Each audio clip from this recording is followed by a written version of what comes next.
무엇을 말씀드렸는지 다시 한번 떠올리시면 좋겠습니다. 한 키워드가 있었죠. 새 출애굽이라는 키워드가 있었습니다. 네. 풍랑을 잠잠하게 하시는 예수님의 모습을 통해서 새 출애굽을 이끄시는 권능의 모세의 예수님의 모습이 드러났었죠. 그리고 그런 모습을 통하여서 예수님이 세 가지 새 출애굽의 모습을 보였습니다. 군대의 귀신을 쫓으시고 혈루연을 고치시고 야이로의 딸을 살리신 것을 통해서 사망에서 그리고 사탄과 질병에서 사람을 구원해서 해방과 구원하시는 주님의 새 출애굽의 성격이 5장에 전체에 드러나 있었습니다. 그리고 이런 새 출애굽을 이끄시는 주님의 권능이 단순히 엄청난 능력과 권능과 신성을 자랑하기 위해서뿐만이 아니라 인격적이고 한 사람을 귀하게 봐주셔서 그 사역을 진행하셨다라는 것을 마지막에 살펴봤습니다.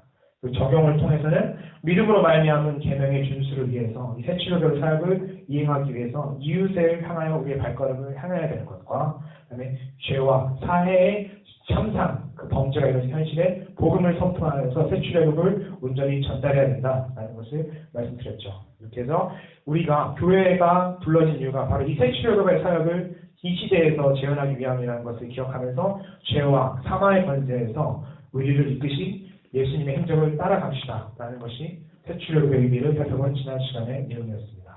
이제 오늘 볼 내용은 특별하게 새 출애굽의 사역에 있어서 어려움, 실패라는 단어에 좀 집중했으면 좋겠습니다. 실패라는 사람들이 좋아하는 단어는 아니죠. 그리고 그래서 한번 정리를 해봤으면 좋겠습니다. 생각 속에서 우리가 많은 여러 가지 생각이 있지만 성공과 실패에 대한 각각의 기준들과 이런 것들은 다 다르게 가지고 있는 것 같습니다. 근데 공통점이 하나 우리 안에 있다면은 성공이라는 단어에는 굉장히 좀 민감한 편인 것 같아요. 어떤 것을 하면 어떤 방식으로 성취를 할 수 있을까? 어떤 공을 통하여 이룰 수 있을까라는 것을 많은 사람들이 교회 아니든 교회 밖이든 많은 사람들이 관심을 가지는 주제가 되는 것 같습니다. 특별하게 실패라는 단어를 좋아하는 사람은 없죠. 실패라는 걸 통해서 겪어야 될 아픔, 두려움들이 사실 우리를 많이 위축되게 만드는 것 같습니다. 특히 사역이나 이런 것에 있어서도 예외는 아닌데 교회 안에서도 성공과 실패에 대한 강박관념이나 두려움 때문에 사역의 열매를 맺게 해달라는 말, 그 다음에 성공을 기원하는 말들을 의례적으로 인사치레든지 안부를 전할 때든지 많이 나누게 되는 것 같습니다. 그만큼 성공과 실패에 대한 민감한 우리의 문화가 어떻게 우리의 삶이랑 연결되는가 생각해보는 건 한 번쯤 생각할 필요가 있는데 오늘 저희가 집중하기 바라는 것은 예수님의 사역에 있어서 실패에 있는 부분이 있다라는 것을 보길 바랍니다. 특별하게 오늘 본문은 예수님이 겪으신 어려움 혹은 실패처럼 보이는 사건을 보여주면서 우리가 당황스럽게 되는 경우가 있는데 특히 본문에 이제 실린 우리가 살펴볼 세례 요한의 죽음이 등장하는데요. 이 세례 요한의 죽음은 예수님의 십자가 사역에 대한 예고편으로서 제자들의 대가가 목숨을 요구할 수 있다라는 사실을 일깨워주기 때문에 그렇습니다. 그러니까 우리들이 일반적으로 바라는 성공과 실패에 대한 기준을 예수님의 새 출애굽 사역에서 살펴보는 것이 좋겠다라는 것이죠.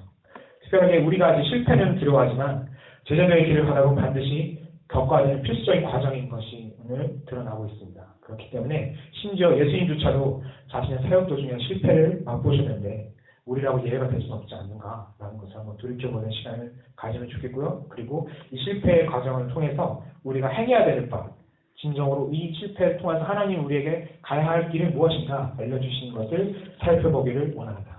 먼저 1절에서 6절 교독을 한번 해보겠습니다. 제가 먼저 읽고 성도분들께서 2절, 제가 다시 3절 이런 식으로 교독해 보겠습니다. 제가 먼저 읽겠습니다. 예수께서 거기를 떠나사 고향으로 가시니 제자들도 따르니라. 안식일에서 기사님께 가르치시니 많은 사람이 듣고 놀라 이르되 그 사람이 어디서 능력을 얻었느냐 이 사람이 받은 지혜와 그 손을 이것은 이런 권능이 어찌되느냐 이 사람이 마리아의 아들 목수가 아니냐 야고보와 요셉과 유다와 시몬의 형제가 아니냐 그 너희들이 우리와 함께 여기 있지 아니하냐 하고 예수를 배척한지라. 예수께서 그들에게 이르시되 선지자가 자기 고향과 자기 친척과 자기 집 외에서는 공격을 받지 못하면 없느니라 하시며 거기서는 아무 권능도 행하실 수 없어 다만 소수의 병자에게 안수하여 고치실 뿐이었고 그들이 믿지 않음으로 이상히 여기셨더라. 네.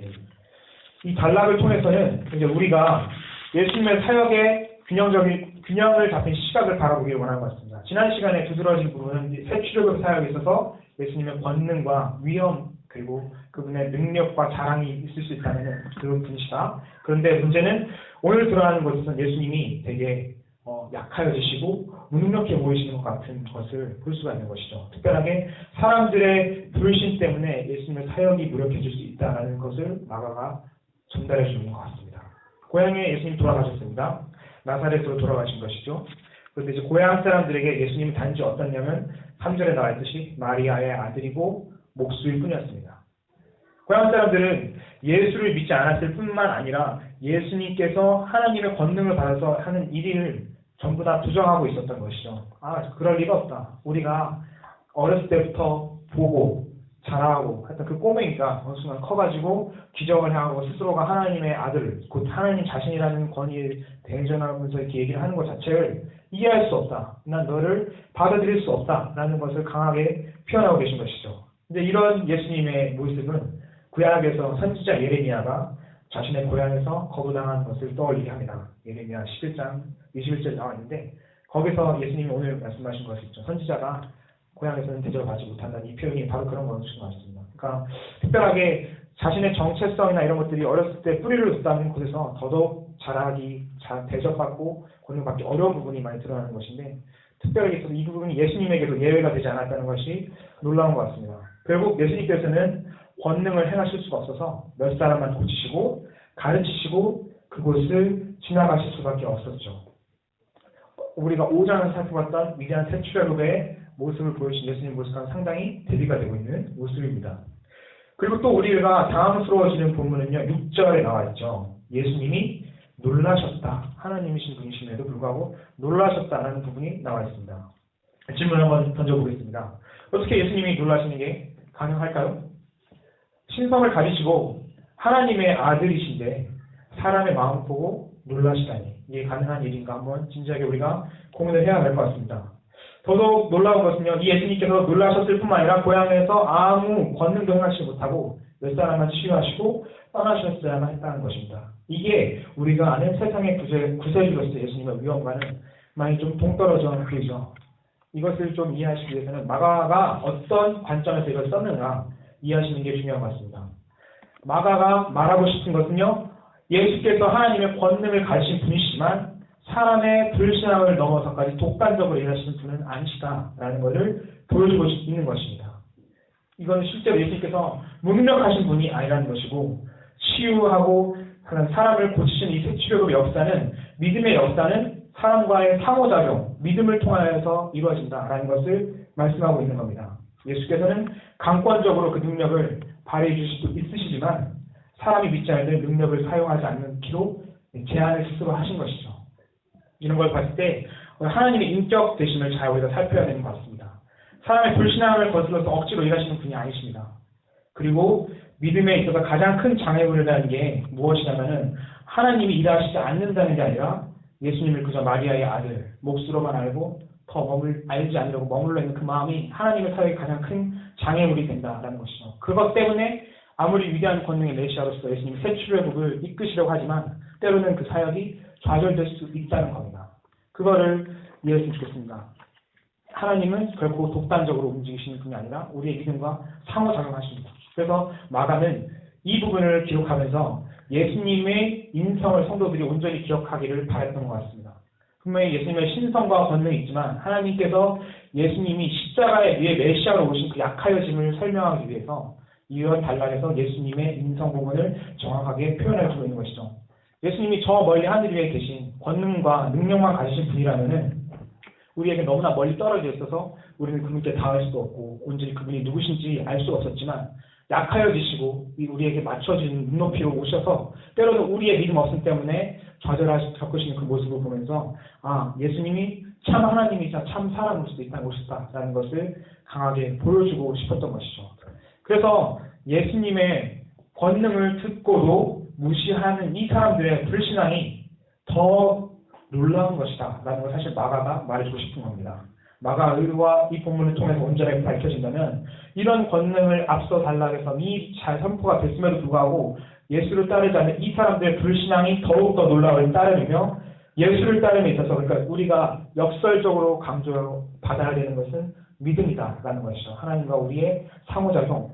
그리고 하나님은 우리의 믿음에 갇히시는 분은 결코 아니시지만 인격되셔서 우리의 믿음을 반응을 할 때 하나님이 함께 해주시는 역사가 일어난다. 그것을 온전히 봐야 될 것 같습니다. 그래서 또한 기억해야 할 게 등장하죠. 예수님의 십자가 사역으로 낮아짐을 뒤에 앞서서 사역에 있어서 그분의 자기 비우심도 기억해야 됩니다. 예수님의 인간 되심, 우리까지 낮아주신 그 모습이 바로 하나님이 우리를 향한 마음과 직결되는 것이죠. 그분이 누군지를 알기 위해서는 사역에 있어서까지 우리와 함께 낮춰주시고 눈높이를 맞추신 그분을 알아야 되는 것이고, 그래서 신앙에 처음 시작하시는 분들에게 예수님을 이해하는 좋은 시작점이 되는 부분이 이런 마가복음의 이런 내용들인 것 같습니다. 마가가 베드로의 설교를 필사하면서 바랬던 것은 처음 예수를 접하는 사람들이 하나님의 아들뿐만 아니라 온전한 인간으로서 이해가 되길 바라면서 하나님이 저 위에 계시지만 우리에게까지 낮아서 이 눈높이에 맞춰서 오신 분이라는 것을 보여주고 싶었던 게 마가복음의 기록의 목적인 것 같습니다. 그렇기 때문에 이 마가복음을 더 찬찬히 예수님의 모습을 살펴보면서 우리를 위해 낮춰주신 예수님의 실체를 깨닫고 더불어서 그러니까 더더욱 내가 의지할 수 있는 진정한 인격적인 구세주이시구나 라는 걸 의지하면서 우리의 참된 의지자가 되신 그분께 삶의 모든 것을 내어 맡기는 것, 그것이 우리가 마가복음을 읽을 때 중요한 관점이 되는 것 같습니다. 다음 단락을 한번 읽으면 좋겠습니다.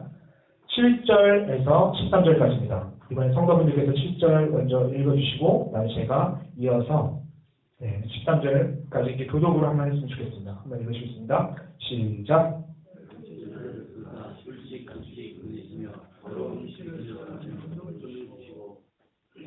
명하시되 여행을 위하여 지팡이 외에는 양식이나 배낭이나 전대의 돈이나 아무것도 가지지 말며 또 이르시되 어디서든지 누구의 집에 가거든 그곳을 떠나기까지 거기 유하라. 어느 곳에서든지 너희를 연결하지 아니하고 너희 말을 거치지 아니하면 거기서 나갈 때 안에 문제를 썰어버려 그들에게 신분을 삼으라 하시니 제자들이 나가서 회개하라 전파하고 많은 귀신을 쫓아내며 많은 별자에게 돈을 걸어붙이라. 네, 예수께서는 대안으로 이제 앞선 단락에서의 실패가 드러난 다음에 제자들을 파송하시죠. 여기 등장하고 있죠. 그리고 여기서 제자들을 사도들로 지칭되고 있는데 헬라 언어가 아포스톨레라는 게 되어 있는데 이게 뭐냐면 보냄을 받은 자라는 뜻입니다. 근데 어원적으로는 그들이 한 행동이라는 게 결국 뭐냐면 선교적 사명과 연결된다라는 걸 볼 수 있는 것이죠. 그러니까 예수님께 보냄을 받은 사람들이 행하는 행동은 선교였다라는 것을 단어 안에서 볼 수 있는데 결국 고향 사람들이 자신을 배척하시니까 제자들을 파송하여서 고향 밖의 지역에서 복음을 전하신 예수님의 이 모습을 우리가 좀 주목해야 할 것 같습니다. 이 예수님의 모습은 훗날 초대교회에서들이 유대인들의 배척 때문에 이스라엘 안에서 복음을 전파하는 게 막아지니까 이방인에게 복음을 전하는 것과 좀 닮은 모습이죠. 그리고 우리가 여기서 좀 바라봐는 복음 전파의 원리가 있는데 배척받을 때 이 자리에 머물러 좌절하기보다는 들을 귀가 있는 다른 곳으로 방향을 돌려야 한다라는 것이죠. 일종에 있어서 사역에 있어서 유연성이 있다라는 것이죠. 바로 예수님이 보여주신 모험입니다. 예수님조차도 고향 사람들이 배척할 때 한 자리에서 고집하지 않으셨음을 좀 기억하면 좋겠습니다. 새 출애굽의 사역은 하나의 고정된 어떤 틀로 갖춰진 게 아닙니다. 이것이 새 출애굽이다 딱 고정된 것이 아니라 하나님의 말씀을 따라서 들을 귀가 있는 자에게는 구원의 복음을 선포하고 하나님의 사람으로 모을 수 있도록 잘 나아가는 것이 하나님이 원하시는 하나님의 역사의 방향인 것입니다. 그렇기 때문에 예수께서 대안적으로 제자들을 이렇게 보내신 내용을 우리가 잘 기억했으면 좋겠습니다. 그리고 이 제자들이 여행을 했던 관습을 한번 그때 당시의 모습으로 돌아와서 보면 좋겠는데요. 당시 고대 근동에서 가르침을 전하는 사람들의 여행하는 복장이랑 제자들의 복장이 여기 조에서 된 게 굉장히 유사합니다. 이들은 한 집에 머물러서 주인의 호의를 받으며 생활합니다. 전적으로 자기가 경비를 들여서 여행을 하는 게 아니에요. 단지 가르침의 교사로서 말씀을 전할 때 그 집의 주인이 기꺼운 마음으로 대접하는 문화가 되어 있었는데 아무도 근데 그 사람의 가르침을 듣기 원하지 않았을 때는 곧 제자들에게 있으면 복음이죠. 이 복음을 받아들이지 않을 때는 발에 먼지를 이렇게 떨어내었습니다. 이런 관습에선 유대인들이 이방 지역에서 유대인들의 땅을 다시 돌아올 때 하는 행동이었습니다. 그러니까 이방의 관념에 있어서는 유대인들의 관념은 이방인들은 불결하니까 우리 땅이 성소로 돌아왔을 때는 더러운 것들은 다 털어버리고 다시 돌아온다. 이런 관념이죠. 그런데 예수께서 이런 제자들에게 이런 행동하게 말씀하신 것은 당시 그러니까 제자들 보내신 곳이 유대 땅이었다는 걸 기억하시면은 유대인과 이방인을 불문하고 복음을 받아들이지 않은 그 모든 사람들은 다 본질적으로 불결한 상태에 있다. 둘 다 다른 것이 아니다라는 것을 보여주고 있는 것입니다. 그러니까 유대인들의 관념에서는 이방 지역과 유대인들의 지역이 경계를 나눠서 그것이 정하고 불리한 내용이 나눠지지만 예수님의 입장에서는 복음을 듣고 반응한 사람에게서만 그 정결한 세출애굽이라는 것이 적용된다라는 것이고 그렇지 않은 사람들은 불결한 사람이다. 그 사람들 유대인이든 이방이든 상관없이 이것을 선포하고 계신 것이죠. 그러니까 제자들의 발에 먼지를 떨어버렸다 하는 부분은 그냥 가볍게 흘려버리기보다는 하나님의 말씀을 듣지 않았던 사람들에 대한 경고가 되는구나. 그리고 최종 심판 때 하나님의 말씀을 듣지 않았다고 제자들의 행동을 보여준 것처럼 그 사람들에게서는 이것이 심판의 증거가 되겠구나 하는 것을 좀 알았으면 좋겠습니다. 그리고 또 제자들은 차림새를 주목하여 보는 것도 좋은데요. 이 차림새도 하나의 메시지를 전달하고 있습니다. 출애굽 당시에 이스라엘 백성이 어떤 움직임을 보였는지 기억하시면 좋겠습니다. 지팡이를 가지고 신을 신고 옷을 입고 떠날 채비를 하면서 이렇게 서서 허리에 띠를 띠고 서서 밥을 먹었던 이스라엘의 모습이 있었죠. 출애굽 당시에 준비하는 모습입니다. 그런데 제자들이 보여주는 모습도 유사하죠.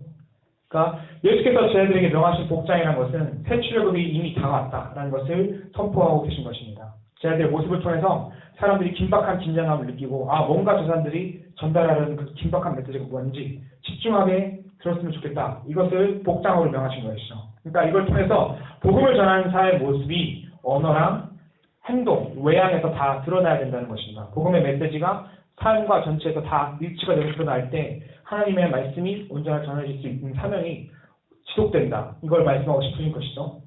그래서 이 단락에서는 예수님의 제자 파송은 장애물을 억지로 걷어가지는 않으시다 할지라도 항상 포기하지 않으시는 또한 예수님의 모습을 보여줍니다. 그리고 이것이 예수님을 따르는 교회가 가져야 되는 모습이기도 하죠. 항상 유연하게 우리의 생각을 고쳐서 어떤 막힘이 있을 때 이것을 꼭 정면 돌파하는 믿음의 도약도 필요하지만 억지로 상황을 이렇게 강권적으로 바꾸려고 하지 않는 유연한 자세가 필요합니다. 그러나 반드시 하나님의 말씀이 누군가에는 필요하다는 확신을 가지고 더욱더 손을 뻗쳐서 구원을 위해서 이렇게 예수님이 제자를 파송하신 것처럼 그분의 사역을 우리가 닮아가야 되는 것이죠. 그렇게 해서 예수님이 전하고자 하셨던 메시지는 바로 단 하나밖에 없습니다. 이 새 출애굽의 표적이 제자들을 통해서 등장했죠. 제자들도 동일하게 예수님처럼 귀신을 쫓고 병자를 고치는 이런 사역들을 했는데 동일한 것입니다. 예수님의 사역과 동일하게. 바로 지금 여기에 하나님의 구원이 임하고 있다. 지금 하나님이 부르시는 자리로 나와야 된다. 비록 예수님의 고향에서는 이 구원의 도리를 듣지 않는 사람들이 있었지만 들을 귀가 있는 다른 사람들에게라도 이 메시지가 선포되기를 원하셨던 예수님의 마음이 이 제자 파송에서 등장하고 있습니다. 그러니까 새 출애굽의 사역이라는 것은 대상은 바뀔지언정 듣는 사람이 있는 곳으로 계속 확장되고 바뀌어 갈 수 있어야 합니다. 네.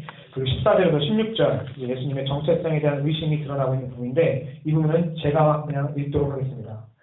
이에 예수의 이름이 드러난지라 헤롯 왕은 듣고 이르되 이는 새 요한이 죽은 자 가운데서 살아났도다.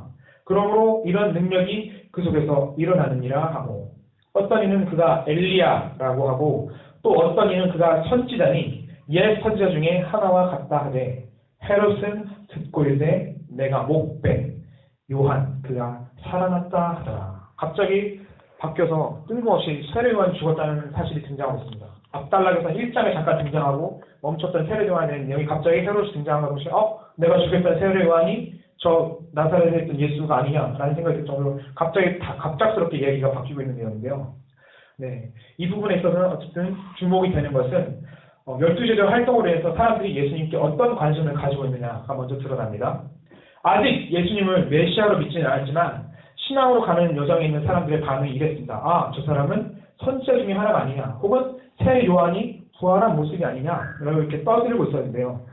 그리고 헤롯은 예수님의 소문을 듣고 내가 못 배웠는데 이 세례 요한을 내가 죽였었는데 저 사람이 살아나서 다시 활동하는 것이 아닌가 갑자기 이런 의문을 가지게 됐습니다. 여기서 세례 요한에 대해서 여겼다라는 동사가 뭐냐면 헬라어로 3인칭 복수동사로 쓰였는데 이것은 뭐냐면은 헤롯뿐만 아니라 많은 사람들이 예수님을 세례 요한의 부활한 모습으로 생각하고 있었다라는 것을 표현하고 있는 것이죠. 그러니까 당시에 사람들의 생각이 그랬다는 겁니다. 세례 요한을 믿었던 사람들은 요한과 예수님을 동일하게 봤습니다. 아, 그리고 저 사람은 요한이다 라고 하면서 부활한 선지자로 여겼고, 그러니까 또한 메시아의 한 모습을 봤지만, 헤롯은 또한 두려움에 떨게 됐습니다. 이미 자신은 요한을 죽였었는데 이 세례 요한이 부활했다는 것이 등장하면 사람들의 민심을 얻어가지고 자기에게 반역을 일으키지 않을까. 그래서 두려운 마음으로 예수님에 대한 시선에 그리고 소문에 귀를 세우고 눈을 쫑긋 이렇게 보면서 하고 있었던 것이죠. 여기서의 헤롯은 분봉왕, 그러니까 네 구역을 다스리는 사람 중에 한 사람이었던 헤롯 안티파스였는데, 이 사람은 예수님의 사역과 그리고 제자들의 능력에 대한 소문 때문에 자신이 죽인 요한이 다시 살아나서 자기를 위협하는 것이 아닌가 하고 두려움을 떨면서 걱정하고 있었습니다. 그러니까 여기서 드러나는 것은 예수님의 정체성에 대하여서 사람들이 겉핥기식으로 알고는 있지만 그 사역의 본질, 예수님 해출급에 어떤 의미를 가지고 있는지는 아직 온전하게 밝혀지지 않고 있는 것이죠. 그리고 이어지는 단락인 17절에서 29절의 요한의 죽음에 대한 내용이 설명이 되고 있습니다. 이 부분은 역시 한번 교독하면 좋겠는데요. 먼저 성도분들께서 17절 읽으시고 제가 18절 이렇게 교독하면서 한번 29절까지 읽어보겠습니다. 시작. 헤롯이 자기가 안에 헤로디아에게 장가들고 이 여자를 위하여 사람의 눈에 원모자와 옥에 가두었으니 이는 요한이 헤롯에게 말하되 동생의 아내를 취한 것이 옳지 않다 하였습니다.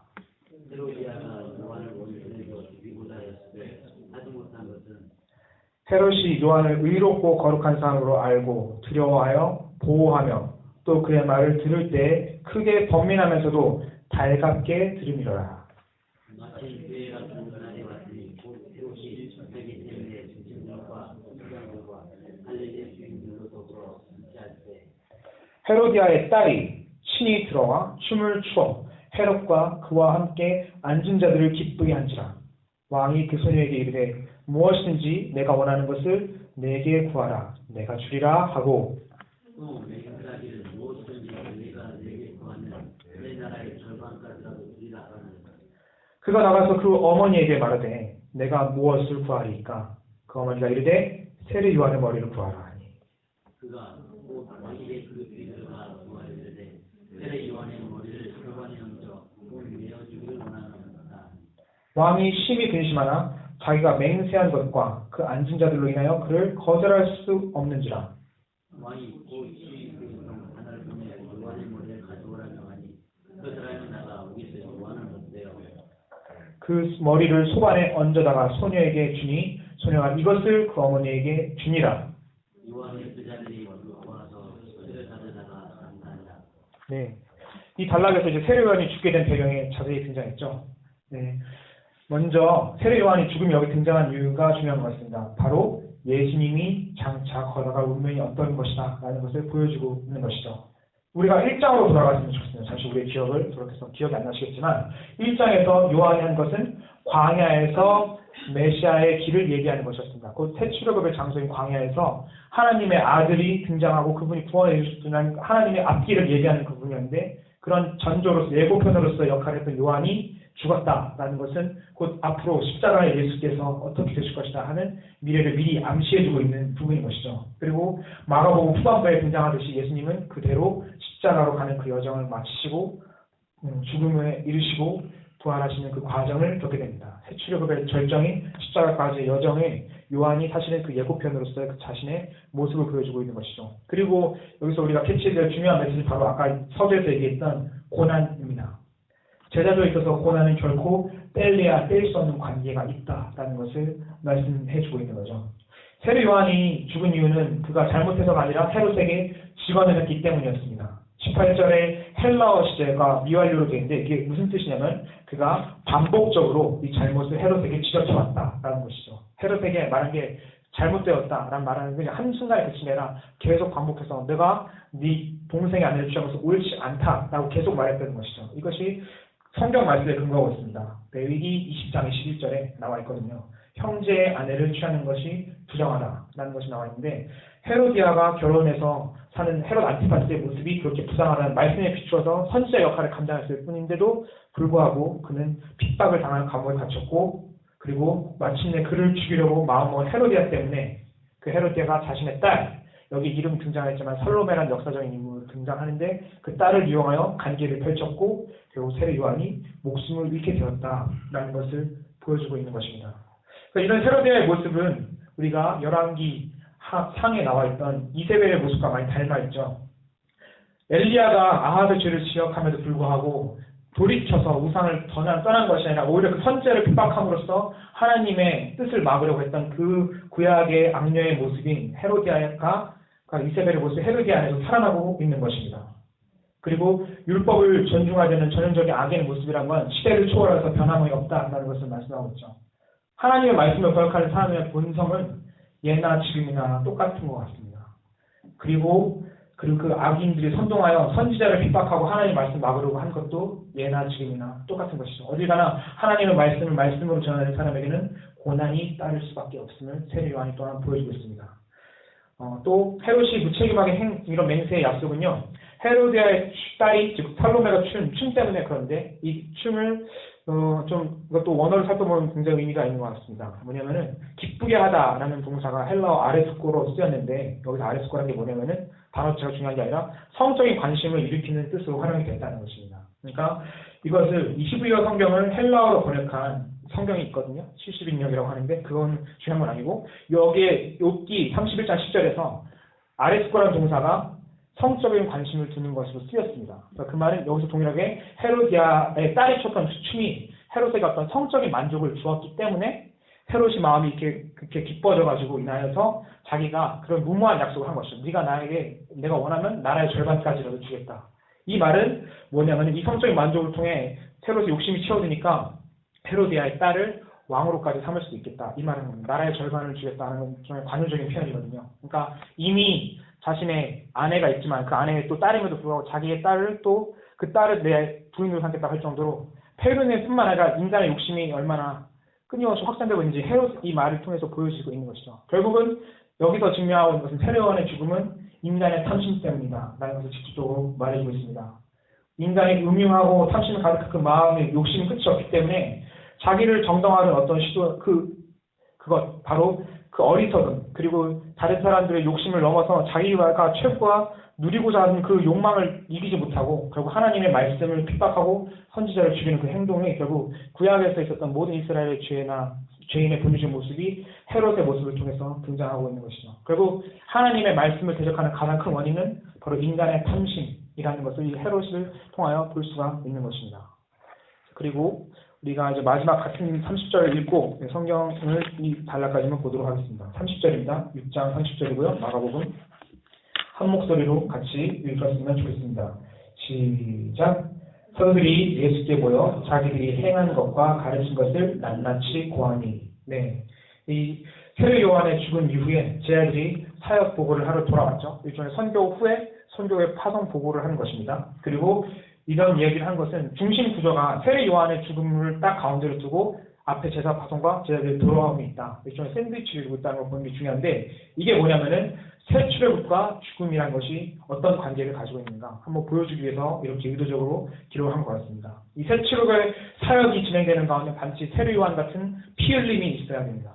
고난과 핍박은 함께하고 그럼에도 불구하고 또한 목숨을 내어줄 수밖에 없는 상황이 다가올 것입니다. 궁극적으로 예수님의 목숨까지 요구하게 되는 상황이 다가올 것입니다. 이것들을 말해주고 있습니다. 그러나 죽음을 넘어서 최종적 승리가 있습니다. 그리고 이 죽음을 넘어서 하나님의 나라가 도래할 것이라는 하나님의 위대한 계획이 있습니다. 세례 요한의 사례를 통해서도 죽음도 막을 수 없는 하나님의 나라의 확장과 완성이 사실 이 30절 짧지만 여기 나와 있는 것입니다. 결국 하나님의 구원의 계획을 선포하고 온 제자들은 예수님께로 돌아와서 그 나라의 사역을 얘기를 하고 있는 것이죠. 그리고 인간의 죽음 그리고 사역 앞에서 하나님 앞에서 정직하게 사역을 감당했음에도 겪어야 할 그 어려움조차도 예수님의 사역을 통해서 완성될 하나님의 나라를 막을 수 없다라는 것을 보여주고 있습니다. 따라서 우리는 새 출애굽 과정에서 아까 소개가 말했던 어려움을 직시해야 합니다. 기독교 신앙의 본질이 사실은 고난은 함께한다라는 것을 기억하셨으면 좋겠습니다. 올바로 복음을 전하고 하나님 뜻대로 살려고 할수록 오히려 예수님을 거부하는 사람과 더불어 함께 핍박하려고 하는 사람들이 있을 것입니다. 오늘 헤롯이 보여준 모습처럼 그리고 때로는 그 상황이 우리에게 복음 전파의 대가로 생명을 요구할 때도 있을 것입니다. 마가복음 1장에서 아까 살펴본 것처럼 마가의 문맥에서 보면은 예수의 길을 예배했던 그 세례 요한의 순교를 통해서 하나님의 뜻대로 살고자 하는 자는 반드시 고난, 죽음, 그리고 목숨의 위협을 느낄 수밖에 없음을 기억해야 됩니다. 그리고 이것은 단순히 새 요한뿐만 아니라 이후에 복음을 전파했던 예수님의 12제자를 통해서 다 드러나는 것들이죠. 그들은 다 한 사람같이 다 요한을 빼고는 순교를 경험해야 했습니다. 예수님을 길을 따른다는 것은 항상 그 대가가 지불이 되어져야 되는 것입니다. 바로 우리의 목숨까지도 그 앞에 내어놔야 된다는 것이죠. 그리고 우리는 나중에 발에 먼지를 떨어질지언정 그런 이 길을 가면서 해야 되는 사역이 있습니다. 바로 제자들이 했던 것처럼 말씀을 전파하는 사역입니다. 근데 결국 예수님의 사역의 종결점에 드러나고 있죠. 약하여지고 예수님은 십자가를 지실 수밖에 없습니다. 고난을 겪으시고 위대한 왕이시지만 영광을 버리시고 십자가로 나아가셔서 매맞고 찢기시는 몸이 되어셔야 됐습니다. 그러나 이 잠깐 약하여진 듯한 십자가가 사실은 하나님 나라를 이루는 가장 확실하고 분명한 길입니다. 십자가의 피 흘림이 없이는 하나님 나라를 통한 악한 권세의 정복이 생길 수가 없습니다. 이 부분은 사도가 깨달은 부분인데 사도 바울이 우리에게 이 메시지를 전하고 있죠. 이 부분은 성경을 한번 찾았으면 좋겠습니다. 고린도전서 1장 23절에서 25절입니다. 한번 찾아서 이 부분도 같이 읽었으면 좋겠습니다. 고린도전서 1장 23절에서 25절입니다. 찾으신 줄로 알고 한번 같이 읽겠습니다. 시작. 우리는 십자가에 못 박힌 그리스도를 전하니 유대인에게는 거리끼는 것이요 이방인에게는 미련한 것이로되 오직 부르심을 받은 자들에게는 유대인이나 헬라인이나 그리스도는 하나님의 능력이요 하나님의 지혜니라. 하나님의 어리석음이 사람보다 지혜롭고 하나님의 약하심이 사람보다 강하니라. 네, 사도 바울의 메시지가 사실은 예수님이 삶으로 보여주신 메시지입니다.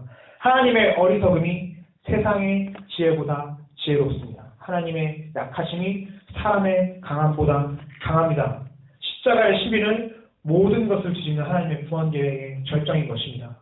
교회가 가장 분명하게 하나님의 통치를 드러내야 되는 내용은 건물이 아니오 교세가 아니오 사람이 아니라 이 부활을 하신 십자가를 달리신 그리스도가 우리 위해 하신 하나님이라는 걸 기억하면서 진지하게 부활을 기다리는 삶을 살아내는 것입니다. 고난을 넘어서 세상의 영광이 아니라 최종적으로 우리를 다르게 입혀주시고 변화시켜 주실 그 영광의 소망을 기억하면서 하나님의 마지막 손길을 잠잠히 소망하면서 우리가 새 출애굽 사역 끝에 무엇을 바라봐야 될까 알 수 있게 되는 것입니다. 여러분의 소망이 혹시 어디 계신지 물어봐도 될까요? 우리가 가지고 있어서 신앙이 또한 이 소망과 어떤 관계가 있는지 한번 여쭤보고 싶습니다. 우리의 성공을 약속해주는 보증수표가 신앙입니까? 우리가 예수 믿고 잘 살고 형통하고 경과하는 것 없이 이 세상에서 천수를 누리며 살다가 우리가 원하는 대로 이 땅에서 삶을 잘 살았다. 이게 다 예수 때문이었다. 그걸 통해서 복을 받았다라는 것을 말해주는 게 은연 중에 우리 안에 자리 잡은 신앙의 모습은 혹시 아닐까요? 실패 없는 인생을 보장받고 성공 가도를 달릴 수 있게 이 신앙이 된다면 가장 금상첨화 아닙니까? 세상의 영광도 누리고 영생이라는 축복도 누리고 두루할 두께 다 잡을 수 있는 거 아닙니까? 저도 근데 그렇게 말하고 싶습니다. 그렇다고 말하고 싶습니다. 진짜로 예수 믿으면 잘 되고 복되고 뿐만 아니라 영생까지 잡기 때문에 꼭 예수 믿으시라고 사람들이 끌어안쳐다가 얘기를 하고 싶습니다. 제 마음속에 있는 솔직한 마음 그리고 유혹이 그겁니다. 근데 그럴 수가 없습니다. 그게 사실이 아니기 때문에 그렇습니다. 그건 현실을 직시하지 않는 사탕발이기 때문에 제 마음속에 그런 말이 있지만 말해줄 수가 없습니다. 우리의 현실은 때로는 고향 사람들의 불신에 놀라셨던 예수님의 모습을 닮아있고 때로는 발에 먼지를 떠나야 했던 제자들의 모습을 닮아있고 그리스도의 길을 예비하다가 사명을 마치고 죽어야 했던 요한의 모습을 더 많이 닮아있기 때문에 그렇습니다. 또 그래야만 합니다. 참 제자라면 이 일그러진 세상에서 하나님의 뜻을 살기 위해서 고난과 핍박이 있어야 되는 것을 결코 잊어서는 안 될 것입니다. 피할 수도 없고 피해서도 안 됩니다. 그렇게 해서 특별하게 주님께서 요한복음 14장에서 17장에 이르는 가르침을 통해서 긴 장이죠. 그렇게 통해서 그리고 마지막에 17장에 있는 대제사장의 기도를 통해서 간구하신 것이 결국 우리의 안전을 아버지께 구하실 정도여야 됩니다. 뒤집어서 생각하셔야 됩니다. 얼마나 제자로서의 사는 삶이 각박하고 어려우며 세상에서 매맞고 모질러야 되는 것이면 주님께서 그런 긴 가르침과 기도를 통해서 우리를 위하여 기도를 하셨을까 아버지께. 제자의 삶이란 그런 것입니다. 그러나 우리에게는 무엇과도 바꿀 수 없는 단 하나의 소망이 있습니다. 부활 생명입니다. 마가복음의 끝부분에 위대한 예수님의 부활을 통해서 알게 되지만 이 부활 자체가 경이로운 소망이 됩니다. 기독교가 역사적으로 지금까지 지탱할 수 있었고 단 하나의 진리를 붙들고 이 자리까지 우리가 교회로 모일 수 있었던 이유는 이 부활이 역사적 사실이기 때문에 그렇습니다. 그리고 지금도 우리의 소망으로서 우리에게 고난을 이길 힘을 준 유일한 것은 바로 이 부활 신앙입니다. 제자도의 끝에 있어서 바로 우리가 궁극적으로 추구해야 될 것은 세상의 영광, 우리의 세속적인 욕심을 추구해서 그것을 안전한 보증수표로서의 신앙이 아니라 부활 신앙입니다. 하나님의 심판을 기다리는 종말론적인 공동체가 교회라고 하죠.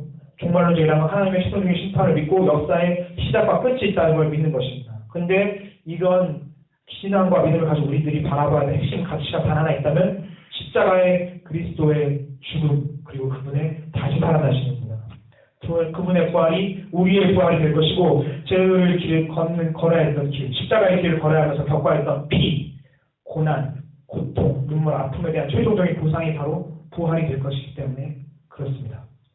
죄를 걷는 길 우리에게 있어서 분명히 매를 줄 것입니다. 고통을 줄 것입니다. 그러나 이 부활, 세상의 옷을 벗기시고 최종적으로 영광스러운 하나님의 영광의 방식이 같이 공유하게 되는 이 아름다운 옷을 입게 되는 그날, 그리고 영광스러운 새 옷을 입고 예수를 다시 눈에서 눈으로 볼 수 있는 그날 때문에 우리가 모든 것이 달라집니다. 이 세상의 고난이 절대화되는 것이 아니라 상대화되는 것이죠.